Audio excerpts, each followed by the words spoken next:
Okay, the last chapter is about hypothesis testing. Chapter 9, hypothesis testing. What is hypothesis testing? Hypothesis testing is nothing but testing a hypothesis. That's it. As easy as that. What is a hypothesis? Hypothesis is like something that we believe. It's an assumption. Okay? About what? About the value of the population parameter. So we have a population, right? And from the population we have parameters. You should know this. What parameters we have? Mu and the population proportion. The population mean and the population proportion. Okay? So we are going to make hypotheses, or we are going to make assumptions about the value of any of these population parameters, mu or pi. And how are we going to do the testing? We have to get a sample, and from the sample we're going to get the statistics. And which statistics? X bar, which is the mean of the sample, or P, which is the sample proportion. So if the hypothesis is about the population mean, I'm going to get the sample mean in order to test it. What? The hypothesis. And if I want to make hypothesis about the population proportion, I'm going to get the sample proportion in order to find out if what I think is an assumption is either true or not. Okay? That's what we are going to test. We are going to test an assumption about the value of the population parameter. And when we have hypothesis testing, we have two hypotheses.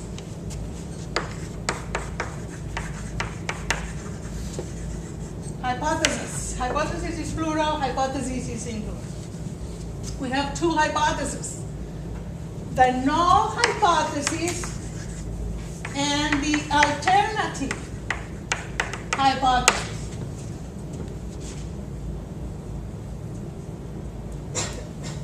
The null hypothesis is H0. We are going to call it H0. And for the alternative hypothesis, we are going to call it H1. Some texts call it H sub A instead of H sub 1. But it really doesn't matter how you call it. You need to know that in every time that you do hypothesis testing, we have two hypotheses.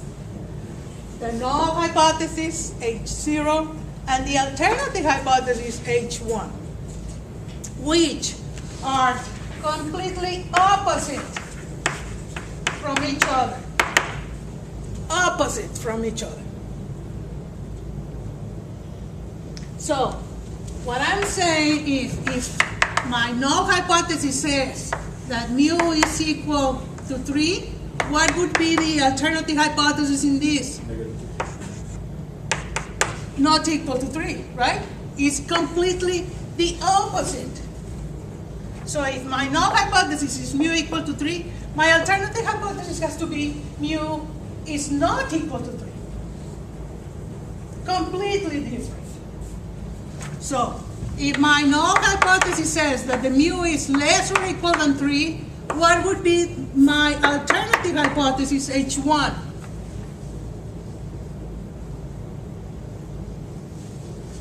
That the mu is greater than 3. You see? So it's completely the opposite. If I said equal, then it's different. If I said less or equal, then it's greater. And if I said what? The null hypothesis is greater or equal than 3, what would be my alternative? less than 3. Exactly. You see? So we have two hypotheses, and the two hypotheses has to be completely different, opposite. Equal, not equal. Greater or equal, less. Less or equal, greater.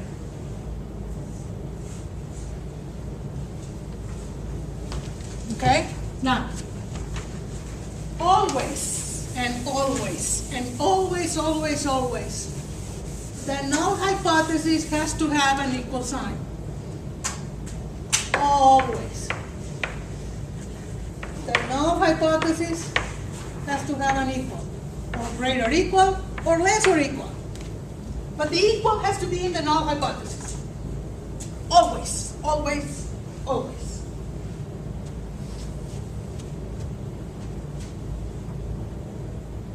Now, remember the hypothesis.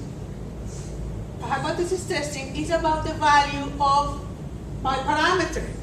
So, always my hypothesis has to have a population parameter on it. Okay? I cannot have a hypothesis about the sample statistics. I cannot have saying that x bar is equal to 3 versus x bar not equal to 3. Never in your life can have your statistics in the formulation of the hypothesis. You should always have, the population parameter, either mean, the mu, or the pi. Or mu or pi, but you will never know, you will never have a hypothesis, making hypothesis about the sample statistics. Never. You will never see that the mu 0 x bar is equal to 3. Never. Okay? It's about the value. Remember, what is hypothesis testing? It's about the value, the assumption of the value of my population parameter. Right? Okay, so far so good. Now, the most important step in hypothesis testing is the formulation of the hypothesis. Well, let me tell you something. In hypothesis testing, what you are testing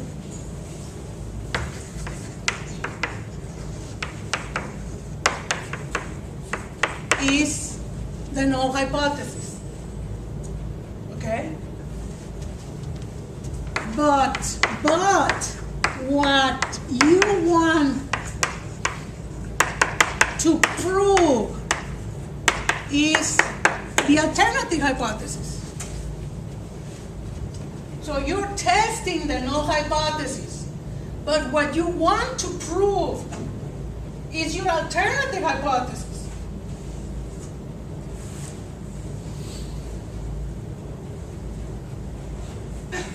So, if you are testing the null hypothesis, you either reject the null hypothesis or do not reject what? The null hypothesis. Those are the only two outcomes when you finish your hypothesis testing. When you do hypothesis testing, the conclusion would be reject or don't reject. What? What you are testing, the null hypothesis. So you're testing the null hypothesis. So you're saying what? That either reject or don't reject. What? What you are testing. What you are testing, the null hypothesis. So, in formulating the hypothesis, what you want to test is, what you're testing is the null hypothesis, but what you really want to prove is the alternative hypothesis. And how do you formulate your hypothesis? Well, guys, it really depends. Like in many questions in the world, the answer is it depends. Depends on what? Depends on the motivation that you have. What do you want to prove? What do you want to prove? Okay? What do you want to prove? So, let's say that I am the competitor of the General Electric light bulbs. And General Electric says that the light bulbs last more than 3,000 hours, right? That's what they say in the package. Or whatever number it is, I don't know. Okay? But let's say that I work for Samsung, and Samsung do light bulbs as well. What I want to prove, I mean, that's what they say. I want to prove the other thing. Why? Because I'm going to generate a very harsh campaign against General Electric, because if I found the otherwise, because I want to prove that this is not true, then what? What I want to prove has to be in the alternative hypothesis. If I want to prove that it's less than 3,000, so I'm going to say that mu is less than 3,000, and the null hypothesis that mu is greater or equal than 3,000. You see? You see? Because I'm a competitor, and I want to prove that this, what they said, is not true.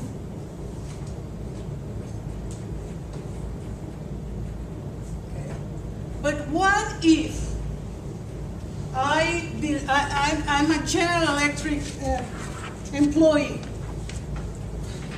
and the light bulbs previously last 2,500 hours? But I create or I develop a technology, a process, and whatever it is that increased the performance of the light bulb. So in that case, I want to prove that really the performance increased. Okay? I want to prove that my performance increased because I create a new process or a new technology or something that increased the number of hours. So in that case, I have to say that mu is greater than 3,000. And if my technology didn't work, then what happened? Didn't work. Okay? So you see that the same light bulbs, it really depends on the site that you want, where you are, and the motivation that is going to guide you into this. Again, always the equal sign has to be in the null hypothesis. So greater equal or less or equal has to be in the null hypothesis. So, for example, if the local hospital, the American hospital tells us, okay, the emergency room served the patient in less than 30 minutes. Okay? But I am from another hospital. What do I need to do? What are my hypotheses? That's another claim. When there is another claim, that is in the null hypothesis because I want to test the otherwise. I want to test the contrary. So if the managers of the America's hospital says that the average serving time is less than 30 minutes. That's what it is. Okay? What I want to prove, that he's not right. So if this goes in the null hypothesis that the mu is less or equal than 30 minutes, and the alternative is the mu is more than 30 minutes. Okay? So that is how you formulate your hypothesis. It really depends on what you want to prove and from which side you are. What is the purpose of the hypothesis testing?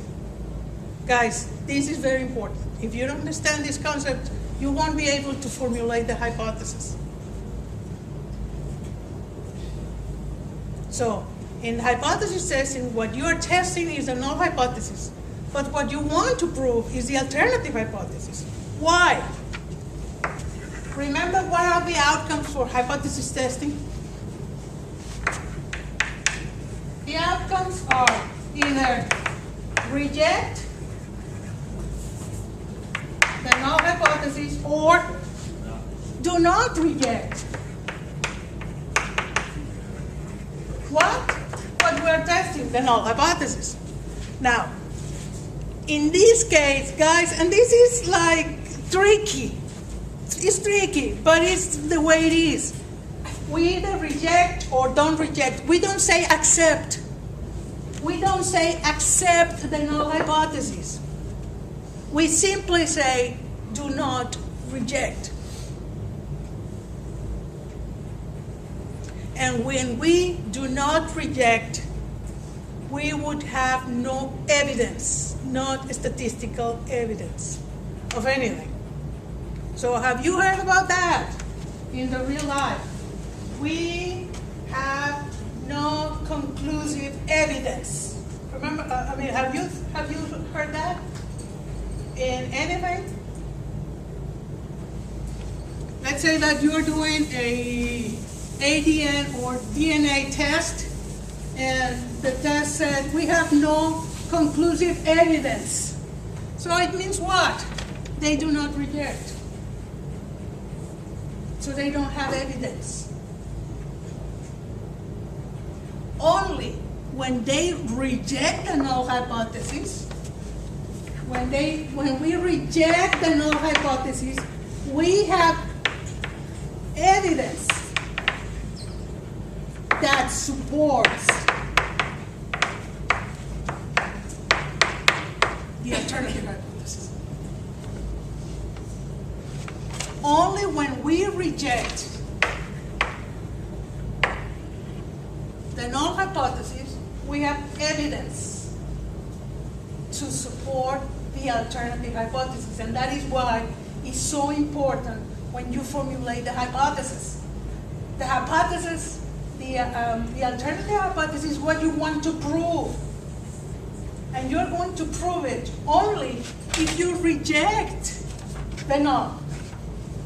So we have evidence to support the alternative only when we reject the null.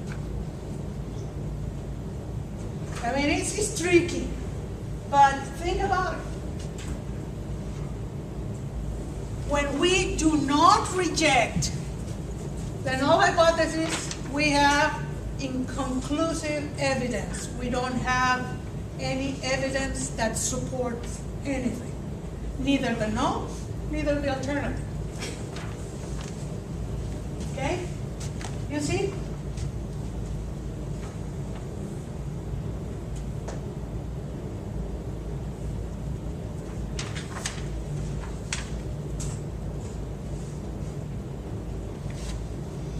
And as in anything, and since we are basing our conclusions in a sample, we can make mistakes, right? We can make mistakes. So let's say what happened in real life. In real life, either the null hypothesis is true or the null hypothesis is not true.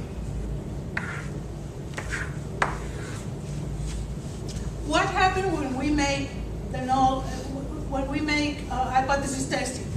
We either reject the null hypothesis or we do not reject the null hypothesis, right? So we have a 2 times 2 table over here. Okay? When we reject a hypothesis that is not true, what happened? We are doing a pretty good job. Good. We are rejecting something that is not true. When we do not reject a null hypothesis that is true, what?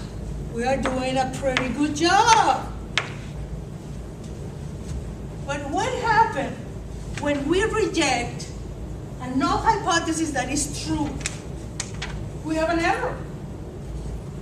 Okay? And this error is what is called the type 1 error. Type 1.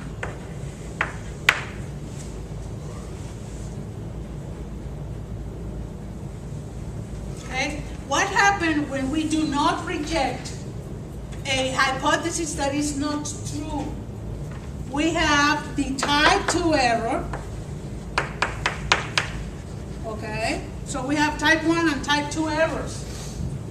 When in the real situation, guys, this is real life. In real life, either the null hypothesis is true or the null hypothesis is not true, and whether we reject or don't reject. So we have a 2 times 2 situation over here. When we reject a null hypothesis that is not true, we're doing a pretty good job. When we do not reject a null hypothesis that is true, that's good. The problems or the errors came when we reject a hypothesis that is true, and that is the type 1 error, or when we do not reject the null hypothesis that is not true. And what is this error, guys? This error is alpha, and this error is beta.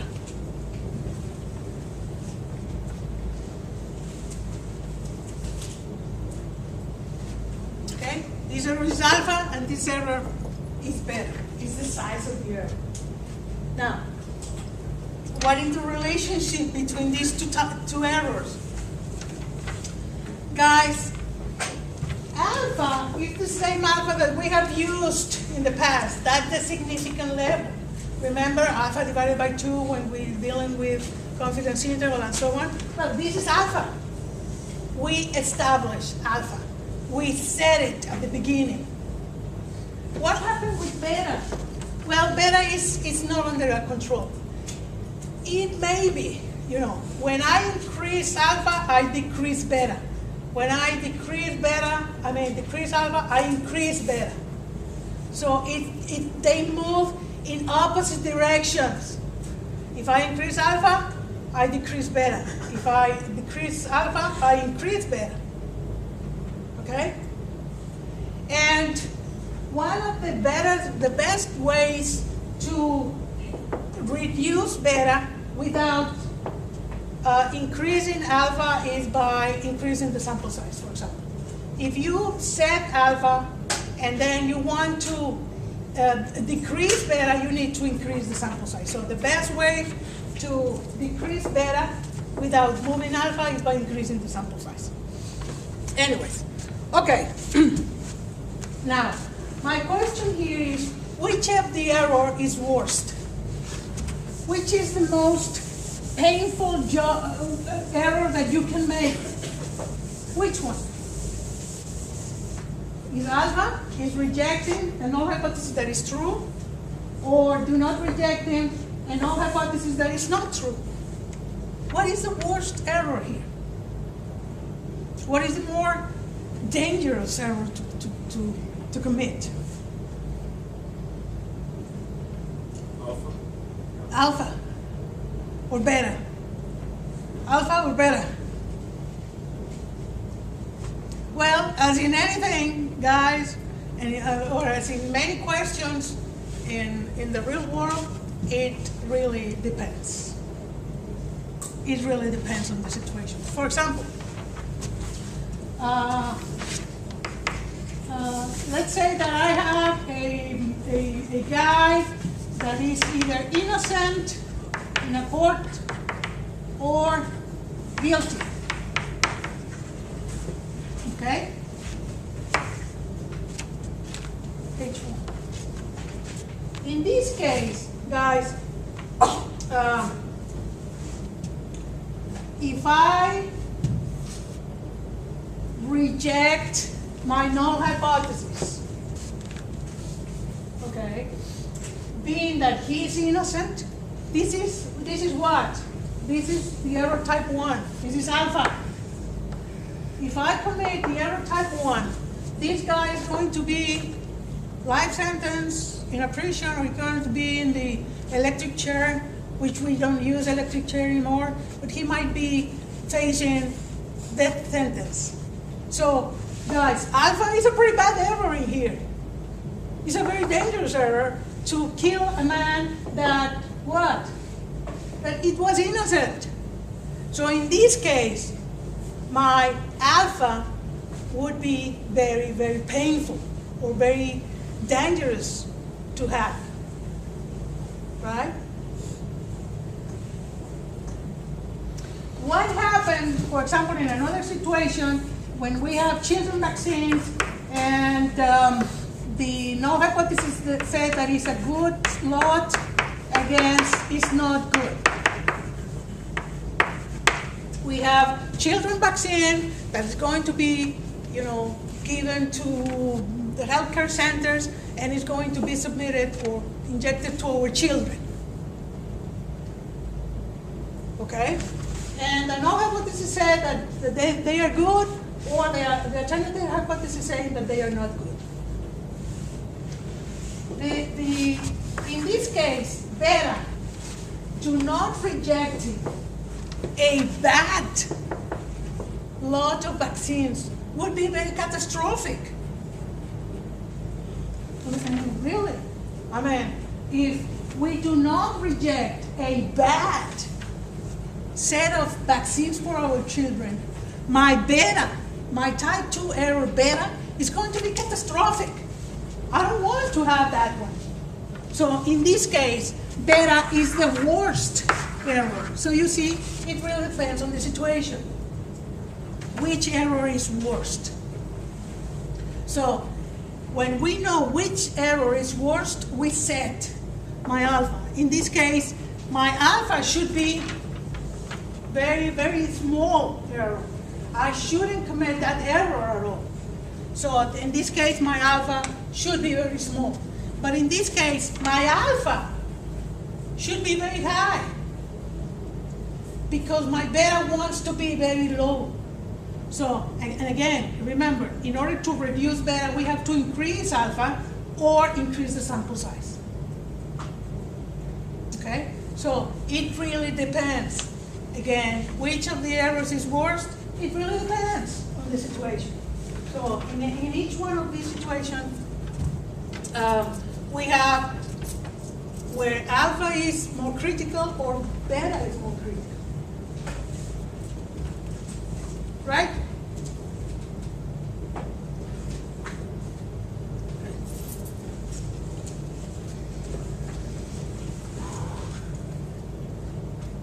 Okay, I'm going to give you just a premises of the rest of the chapter. This is only the introduction of the chapter of why we do hypothesis testing and how do we set up the hypothesis or formulate the hypothesis and so on. So, the book handles this very complicated, but I'm going to give you like this situation where it's easier for you to digest, I think. But you have your book, you have everything in your hands, so if you don't like the way that I explain this, you can always go to the book. But anyway, in hypothesis testing, we have 3 soups: potato soup, tomato soup, and broccoli soup. Right? That's it. we only have three situations. We either have a lower tail test, an upper tail test, or a two-tail test. That's it. Those are the three things that we can have in hypothesis testing. A lower tail test, an upper tail test, and a two-tail test.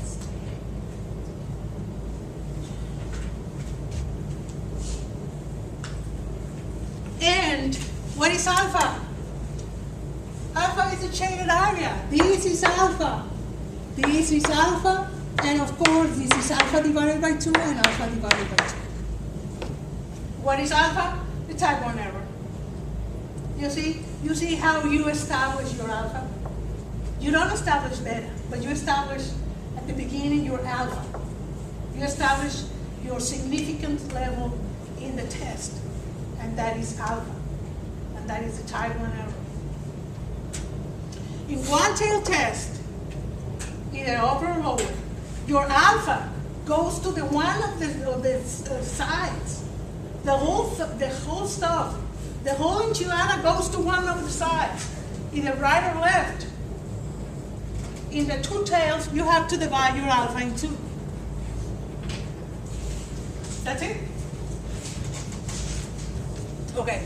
When do you have two-tail test? When your null hypothesis says equal and the alternative says not equal. So when you see hypothesis equal, not equal, you immediately know that it's a two-tail test.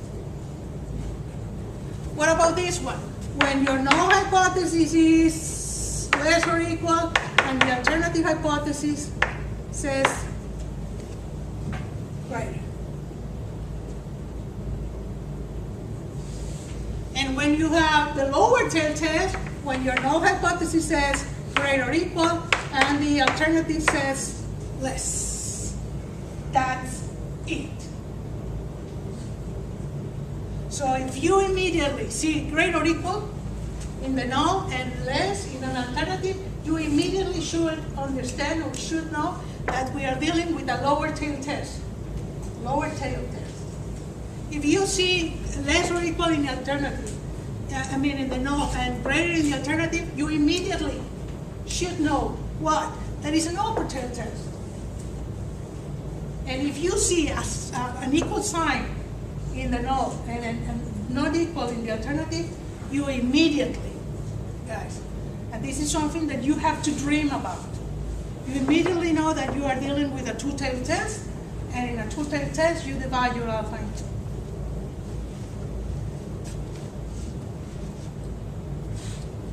So, alpha is the probability that you are going to reject your null hypothesis. Remember? Rejecting a null hypothesis, whether it's true or not true, rejecting the null hypothesis is alpha.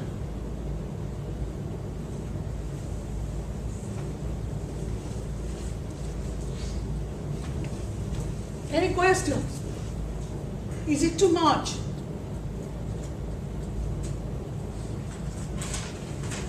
Yes? Why did you put the 2 on that last one instead of the